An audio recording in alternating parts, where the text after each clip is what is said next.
అన్ని వచ్చినట్టేనా అమ్మ? అన్ని వచ్చినాయి. 6 గ్యారంటీలు. 2500 రూపాయలు గృహిణి మహిళలకు ఇచ్చినట్టేనా? 2500 ప్రతి నెల రాలే. 4000 రూపాయల పెన్షన్ వచ్చిందా? కొత్త పెన్షన్లు ఏమన్నా వచ్చినాయా? కొత్త రేషన్ కార్డులు ఏమన్నా వచ్చినాయా? అదే విధంగా ధరణి ఏమన్నా పోయినదా? అనుకోకుండా టిఆర్ఎస్ ధరణి తీసుకొచ్చి సామాన్య పేద ప్రజల భూములను తప్పుదారిన పడితే సరిదిద్దుకోవడానికి 8 సంవత్సరాల కాలం అవుతున్నది.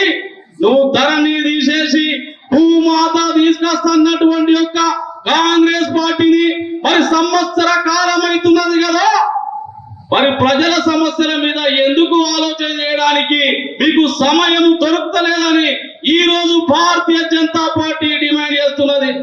మీకు ఏడ సమయం దొరుకుతున్నది? హైడ్రా తీసుకొచ్చినావు. హైదరాబాద్ లో ఉన్నటువంటి ఒక సామాన్యుల ఇల్లు కూలగొట్టేటటువంటి ఒక హక్కు ఎవడిచ్చినాడు? చట్టాలను తిరగరాసేటటువంటి ఒక హక్కు ఎవడిచ్చినాడు? కోర్టులను శ్వాసించేటటువంటి ఒక హక్కు ఎవడిచ్చినాడు అని భారతీయ జనతా పార్టీ ఈ రోజు అడుగుతున్నది. ఒక్క లేఅవుట్ చేయాలంటే ఆ పంచాయత్ సెక్రటరీ గాని, ఆ విఆర్ఓ గాని, ఆర్ఐ గాని సర్వే చేసి వ్యాపిస్తే, ఎంఆర్ఓ గారు పర్మిషన్ ఇస్తే దాని హెచ్ఎండిఏ గాని టీటీసీపీ గాని అప్రూవల్ తీసుకొచ్చి లేఅవుట్ వేస్తే, తారు రోడ్లు వేసి కరెంటు శాంక్షన్ తీసుకొచ్చి బ్యాంకులతోటి మాట్లాడి లోన్లు తీసుకొచ్చి బంగ్లాలు కొడితే రాత్రి 12 గంటలకు కూలగొట్టి నిస్సహాయం చేసి కనీసం చిన్న పిల్లలు పుస్తకాలు తీసుకుంటాం, పెన్నులు తీసుకుంటామంటే సమయం ఇవ్వలేనటువంటి యొక్క మూర్ఖత్వమైనటువంటి యొక్క ప్రభుత్వం, ఈ రాక్షస ప్రభుత్వం ఈ తెలంగాణలో రాజ్యమేస్తున్నది. రైతులకు సంబంధించినటువంటి యొక్క విషయం 60 ఏళ్లు పాలించినటువంటి యొక్క కాంగ్రెస్ పార్టీ 2014 కన్నా ముందు 1000 రూపాయల క్వింటల్ భారతీయ జనతా పార్టీ అధికారంలోకి వచ్చిన తర్వాత ఎంఎస్పీ తీసుకొచ్చి మార్కెట్ సపోర్ట్ ప్రైస్ తీసుకొచ్చి ఇలా 2300 రూపాయల క్వింటల్ అమ్ముకుంటే గతంలో ఏ సాహుకారులు ఏ రైస్ మిల్లో బతిమాలి అమ్ముకున్నటువంటి ఒక పరిస్థితి నుండి ఈ రోజు ప్రభుత్వమే కొని ప్రభుత్వమే డబ్బులు ఇచ్చేటటువంటి ఒక సిస్టాన్ని నిర్మాణం చేసినటువంటి ఒక పార్టీ భారతీయ జనతా పార్టీ. దేశంలో వండుతున్నటువంటి ఒక వడ్లే కాదు, ఈ దేశంలో వండుతున్నటువంటి ఒక 16 పంటలకు మద్దతు ధర పెంచి రైతాంగాన్ని ఆదుకున్నటువంటి ఒక పార్టీ భారతీయ జనతా పార్టీ. 6 అబద్ధాలు 66 మోసాలని బీజేపీ తీసుకున్న మీటింగ్ ఇది. అయ్యా చాలా మంది మాట్లాడి ఉన్నారు, నేను ఎక్కువ మాట్లాడు. కానీ కాంగ్రెస్ ప్రభుత్వం ఏదైతే హామీలు ఇచ్చిందో హామీలు నెరవేర్చాలని చెప్పి మెదక్ జిల్లా తరఫున డిమాండ్ చేస్తున్నాం. రెండోది ఏంటంటే గత ప్రభుత్వంలో కేసీఆర్ గారు ఫస్ట్ గెలిపించినప్పుడు ఇది చేస్తా చేయక రెండోసారి కూడా మాకు అవకాశం ఇవ్వండి, ఏరువంట సంసారం అంటే 2 సార్లు అవకాశం ఇచ్చినాం. వాళ్ళు ఉన్న 4 ఇళ్లలో ఉన్న 4 వాళ్ళ కుటుంబాలు వాళ్ళే పదవులు తీసుకొని వాళ్ళే బాగుపడతారని మన రైతాలు కానీ ఎవ్వరు కూడా ఏమి ఇయ్యని దాకా చూసినాం మనం. తర్వాత బీజేపీ కాంగ్రెస్ కొట్లాడుతూ కాంగ్రెస్ ప్రభుత్వంలోకి వచ్చింది. అయ్యా నేను ఏం అడుగుతలేం, ఏవైతే హామీలు ఇచ్చావో నా రైతులకు అదే చేయమని చెప్తున్నాం, కానీ నేను కొంత మా కోరికలు కొడతలేమో మాకు ఇంకేదో చేయమని అడుగుతలేను. నువ్వు ఎలక్షన్లో ఏదైతే చెప్పినావో అది ఒకటే చేయమని అడుగుతున్నావు. ఇలా నిన్ను అడిగే దమ్ము మాకే ఉంది ఖచ్చితంగా. ఎందుకంటే ఎవర్రా మీరంతా నా పబ్లిక్ మీదకి వచ్చి మా రైతులను కానీ మా యూత్ పిల్లలను కానీ మోసాలు చేసి గద్దెలెక్కుతున్నారు మీరు. నా కొడక అయ్యాలని మీరు చెప్తున్నా ఒకటే ఖబర్దార్. మీద ఎల్ఈడి లైట్ నుంచి కింద సీసీ రోడ్డు వరకు కూడా మా సెంట్రల్ ప్రభుత్వం ఇచ్చింది, కానీ మీరు ఇచ్చింది ఏదో ఒక్కరు కూడా నేను చెప్పని చెప్పేసి డిమాండ్ చేస్తున్నా. ఇలా డంపింగ్ యార్డ్ కానీ రైతు వేదికలు కానీ శ్మశాన వాటికలు కానీ ఏదన్నా ఎక్కడైనా చూడండి, కేంద్ర ప్రభుత్వ పథకాలు ఉన్నాయా, పైసలు ఉన్నాయా, మీ ముఖాలు మీరు ఇచ్చిన ఏమన్నా ఉన్నాయా? మీరు కొట్టాడు మీకు మీరు భాగ్యం చేస్తారు. ఇంకా నేను ఒకటే తెలియజేస్తున్నా, నా మిత్రులకు అందరికీ కూడా రాబోయే రోజుల్లో మన సర్పంచ్ ఎలక్షన్లు, ఎంపీడీ సెలక్షన్లు, జెడ్పీడీ సెలక్షన్లు, టౌన్ లో మున్సిపాలిటీ ఎలక్షన్లు సిద్ధం అయిదామా మనం?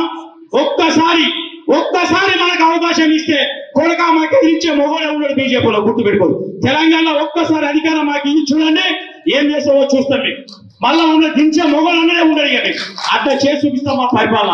అయ్యా రేవంత్ మన మైనంపల్లి హనుమంతరావు గారు నీకు ఒకటే సూటి ప్రశ్న అడుగుతున్నా. నిన్ను కోరి ఎమ్మెల్యే చేసుకున్నారు కాదనలేదు. ఎమ్మెల్యేకు 4 క్యాండిడేట్లు లేవడతాం, ఎవ్వరమైనా ఊళ్ళో ఒక్కరే గెలుస్తాం. గెలిచిన క్యాండిడేట్ మీద ప్రతిపక్ష వాళ్ళు ఎవరైనా మాట్లాడతారు. నీకు దమ్ము ధైర్యం ఉంటే పని చేసి చూపి. కానీ వ్యక్తిగతంగా దూషణలకు వచ్చి వ్యక్తిగత అటాక్ చేస్తే ఓడుకుంటూ ధైర్యం ఉంటే మా విజయన్న మొన్న అడిగిండు, మా జిల్లా అధ్యక్షుడు అడిగిండు, రామేంపేట గవర్నమెంట్ హాస్పిటల్ పోయిండు, వాళ్ళు సూచించారు. మీ కళ్ళు కనిపిస్తలే వాళ్ళు అడుగుతున్నా. ఇలా మేము అడుగుతుంటే మీరు పని చేయాలి. మిమ్మల్ని ఎందుకు మీరు పని చేస్తేందుకు, కానీ అటాక్ చేస్తేందుకు ఏదో నాకు చోట పోటేయాలను బీఆర్ఎస్ పార్టీ గుంజుకొని అలా ఏదో ప్రెస్ మీట్ పెట్టి మాట్లాడుతుంది కాదు. అయ్యా మీరు కూడా ప్రెస్ మీట్ పెట్టారు, గతంలో ఎక్కడో ఇప్పుడు ఎక్కడో మాకు కూడా తెలుసు. పార్టీ మా సహజం, కానీ మాట్లాడే ముందు ప్రతిపక్షం వాళ్ళు ఏమనుకున్నారో మేమేం చేయాలనేది ఒకటి గుర్తుపెట్టుకొని చేసిన లీడర్ అవుతారు. కానీ మీరు ప్రత్యేకంగా దౌర్జన్యాలు చేసి మీకైతే భయపడతాం అనుకుంటారా? ఏమనుకుంటారు మీరు? ఇంకా ఏదో అనుకుంటారు మీరు? జాగ్రత్త కవర్లా చెప్తున్నాం, పని మంచిగా చేయండి, అనిపించుకోకండి. మీరు ఎక్కడెక్కడ చేస్తున్నారో అక్కడెక్కడికి వస్తాం ఖచ్చితంగా. నా పబ్లిక్ ఏమేమి హామీ ఇచ్చారో ఏమేమి చేసలేరో అక్కడికి వచ్చే అధికారం మాకుంది. 6 గ్యారంటీలు, 66 అబద్ధాలు, 120 హామీలు, 400 పీస్ హామీలతో గద్దెలెక్కిన తర్వాత సంవత్సర కాలం ఎవరైనా కొత్త ప్రభుత్వం ఏర్పాటు చేస్తే వాళ్ళకు కొంత సమయం పడుతుంది సర్దుకోవడానికి అని చెప్పి భారతీయ జనతా పార్టీ ఓపికగా ఎదురు చూసింది. ఈరోజు మేము ఈ రాష్ట్రాన్ని ఉన్నతంగా పాలిస్తున్నామని చెప్పి ఇచ్చిన హామీలు నెరవేర్చలేక మాకు గత ప్రభుత్వం లంక బిందెలు వదిలిపెట్టిపోయింది. ఆ లంక బిందెలతో మేము రాజ్యం వెళ్తామని వస్తే ఇక్కడ ఖాళీ బిందెలు దర్శనం ఇచ్చినామని చెప్పినటువంటి ముఖ్యమంత్రి ఏమి సాధించారని చెప్పి ఈరోజు విజయోత్సవాలు చేస్తున్నారని చెప్పి భారతీయ జనతా పార్టీ మిమ్మల్ని ప్రశ్నిస్తుంది. ముఖ్యంగా ఈరోజు రైతులను 2 లక్షల రుణమాఫీ చేస్తామని చెప్పి ఏదైతే హామీ ఇచ్చిండ్రో మీరే స్వయాన రైతు విజయోత్సవాలలో మీరే చెప్పారు. మేము ఇప్పటి వరకు 21,000 కోట్ల రూపాయల రుణమాఫీ చేసినాం, ఇంకా చేయాల్సినటువంటి వ్యక్తులు ఉన్నారు, అతి త్వరలో వాళ్ళకు కూడా చేస్తామని చెప్పి. కానీ ఇక్కడ ఈ జిల్లాలో కొంతమంది లేచినోడు దేవుడు మొదలుపెట్టిండు, మేము ఆల్రెడీ చేసేసినాం. అరే పిచ్చోళ్ళారా, మీ ముఖ్యమంత్రి కంటే మీ ఆర్థిక శాఖ మంత్రి కంటే మీకు ఎక్కువ తెలుసా అని అడుగుతున్నాం మేము. ఈరోజు భారతీయ జనతా పార్టీ ఒక బాధ్యత గల ఆపోజిషన్ లో ఉంది.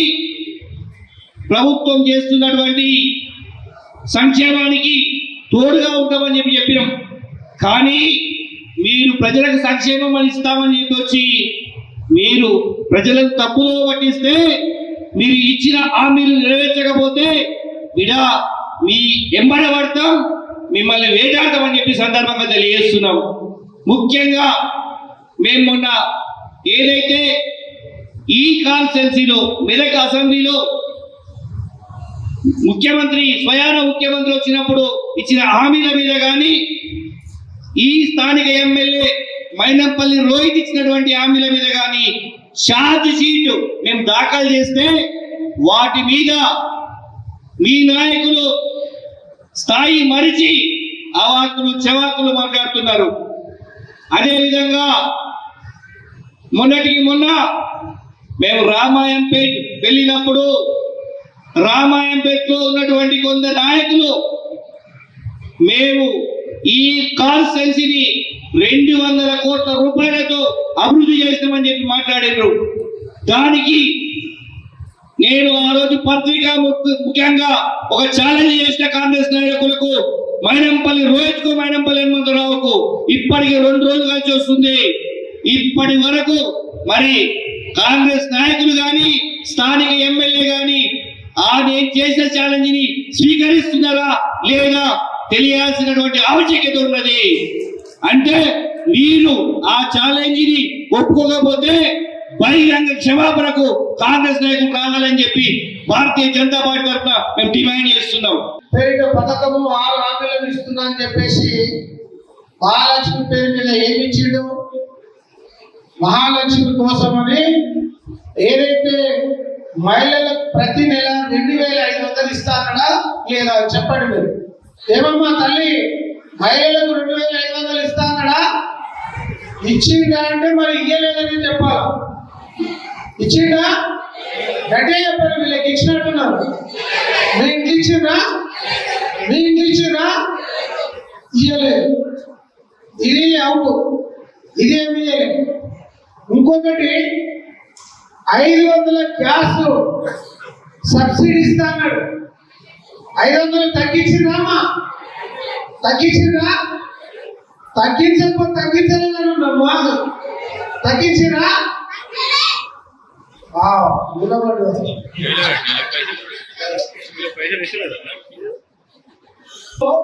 ఉచిత ప్రయాణం అన్నాడు. మనకు చెప్పింది చూడ సీఎం రేవంత్ రెడ్డి ఏం చెప్పిండు? ఆర్టీసీ బస్సు మనం అనుకున్నాం, మహిళలు ఏది ఎక్కితే అది ఆర్టీసీ ఉచితం అనుకున్నాం. కానీ అప్పుడు చెప్పలే ఆర్టీసీ బస్సు ఉచిత ప్రయాణం అన్నాడు. ఇప్పుడు కొన్ని బస్సులే ఎక్కాలి, ఆ కొన్ని బస్సులు టైంకు రావు. ఆ ఉన్న బస్సుల్లో కిక్కిరిసి చాలా మంది కొట్లాటలు, చాలా మంది ప్రాణాలు పోయినటువంటి పరిస్థితిలో ఉన్నటువంటి పరిస్థితి. 2 రైతు భరోసా. రైతు భరోసాకు 1500 ఎకరానికి 15,000 ఇస్తా అన్నాడు. ఇచ్చిందా? గట్టిగా ఇయ్యలే. రెండోది వ్యవసాయానికి కూలీలకు, వ్యవసాయం చేసేటువంటి కూలీలకు 12,000 ఇచ్చిందమ్మా? ఇయ్యలేదు. వరి పంటకు క్వింటాల్కు 500 బోనస్ ఇస్తాడు. ఇచ్చిందా? ఇయ్యలేదు. ఇది రైతు భరోసా పథకం. ఈ రైతు భరోసాలో ఈ ఇతను ఇయ్యకుండా ఏం చేసిందంటే ఈ రైతుల నుంచి చర్చల యొక్క ప్రాంతంలో ఈ భూసేకరణ పేరు మీద ఏదైతే ఆ భూమిని గుంజుకునేటువంటి ప్రయత్నం చేస్తే తిరగబడితే, రైతులు మాకు అన్యాయం చేస్తున్నాం తిరగబడితే వాళ్ళని రెడ్డిలో కొట్టి అక్రమ కేసులు పెట్టినటువంటి ఈ రేవంత్ రెడ్డి భరోసా పరిధి కాదు కదా, ఉన్నటువంటి రైతు భూములను లాక్కునేటువంటి పరిస్థితిని తీసుకొచ్చేటువంటి పరిస్థితి, ఈ రకంగా దాపరించినటువంటి పరిస్థితి. అంతేకాకుండా సోదరుల గృహజ్యోతి అని ఏదైతే 200 యూనిట్లు ఉచితంగా ఇస్తాన్నాడు, ఇవ్వలేదు. కరెంటు విద్యుత్ ఇచ్చిందా? ఇవ్వలేదు. ఈ రకమైనటువంటి యొక్క 3 ఏదైతే ఇప్పుడు జరిగిన 3 హామీలు ఉత్తరే. ఇక 4వ హామీ ఏమి? ఇందిరమ్మ ఇండ్లు అన్నాడు. ఇందిరమ్మ ఇండ్లు లేని వారికి స్థలం ఇస్తాడు. 251 చదరపు గజాలు ఇస్తాడు. ఇచ్చిందమ్మా? ఇంటి స్థలం ఇచ్చిందా? ఇంకా పైగా 5 లక్షలు ఏ రాత్రిలో వ్యక్తి లేకుండా ఇస్తాడు. ఇది ఇప్పుడు ఎన్నైంది? 4 అయిపోయింది. యువ వికాసం అని విద్యార్థులకు 5 లక్షలు విద్యా భరోసా కార్డు ఇస్తాడు. విద్యార్థులకు ఇవ్వలేదు. అలాగే ప్రతి మండలంలో తెలంగాణకు సంబంధించిన ఇంటర్నేషనల్ సంబంధించినటువంటి స్కూళ్లను నిర్మాణం చేస్తాడు. 4,000 పింఛన్ ఇస్తాడు. ఇచ్చిందమ్మా? 4,000 వచ్చినాయా? ఉన్న పింఛనే ఇవ్వడం లేదు.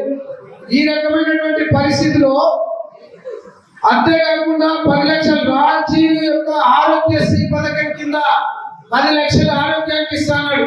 అది ఇవ్వలేదు. ఇది ఈ రకమైనటువంటి యొక్క పరిస్థితిలో సుపరిపాలన అందిస్తాడు. ఈ యొక్క సుపరిపాలన, ఇది రేవంత్ చేసే సుపరిపాలన ఈ రకంగా ఉందా? కాబట్టి ఖబర్దార్ రేవంత్ రెడ్డి, ఏమి చేసినా ఏమైనా హామీలు ఇచ్చి రకరకాల మోసం చేసినావు.